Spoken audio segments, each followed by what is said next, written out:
Okay, so while we drive to the border, let's talk about flag polling procedure, what to expect at the border, and what question client might be asked, right? So flag polling procedure, so flag polling itself stands for going around the pole. So meaning that we are leaving Canadian territory and we go to United States. However, we don't enter really United States, right? We just, let's say, touch the site and then we return back, because the only place where we can kind of change your status, apply for immigration documents in Canada, if we don't do it online, it will be port of entry.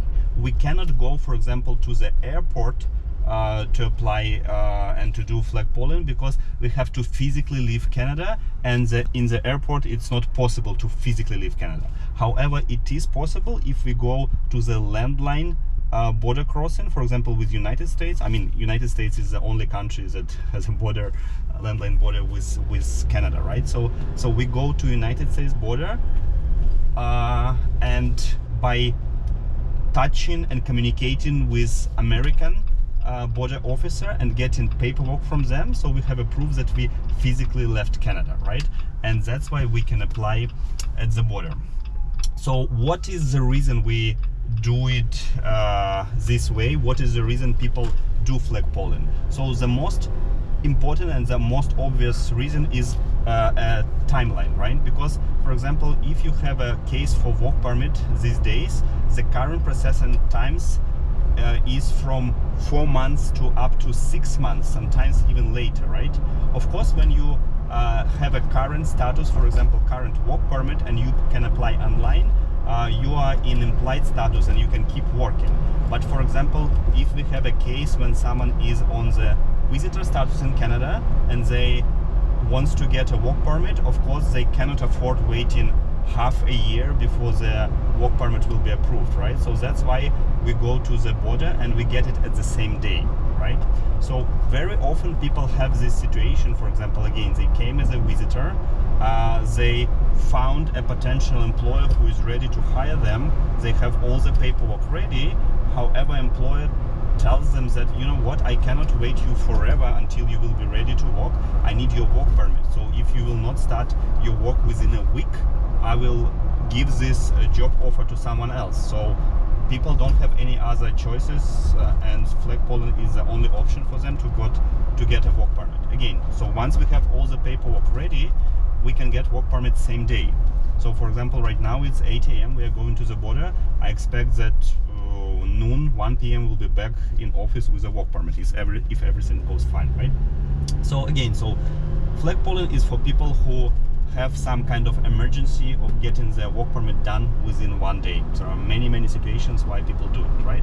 So what we do during this procedure. So as I told, we leave Canada, we come to United States site. We don't need to have a American visa to do the flag polling, right? So again, we are not entering United States territory, right? So we just talk to the American side. So we get a paperwork from them.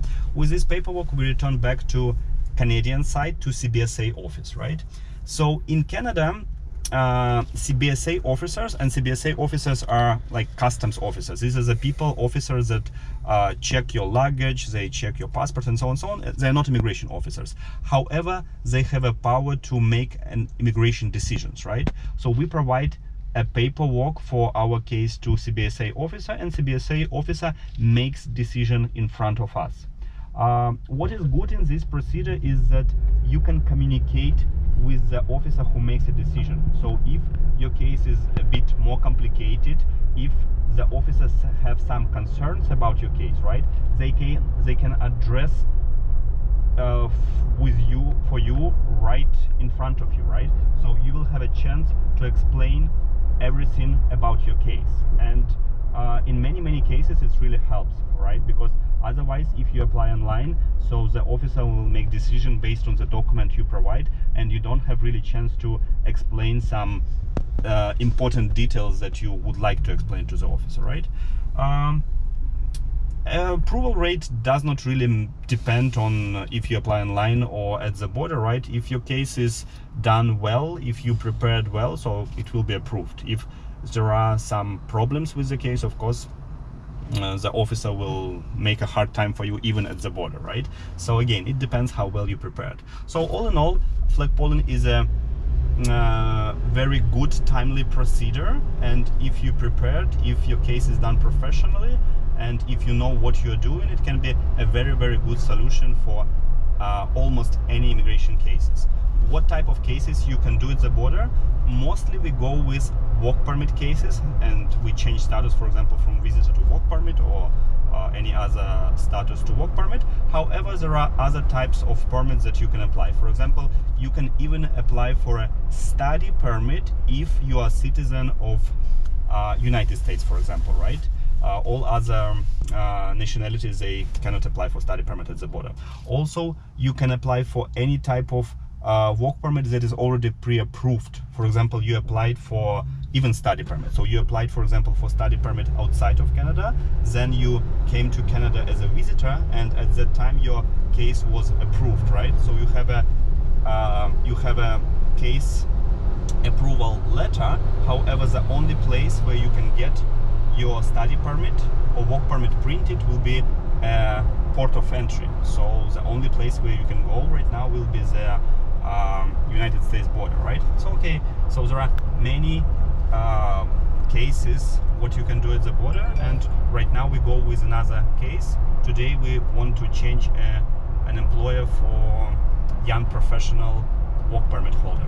So later we will tell you how it goes. Thank you.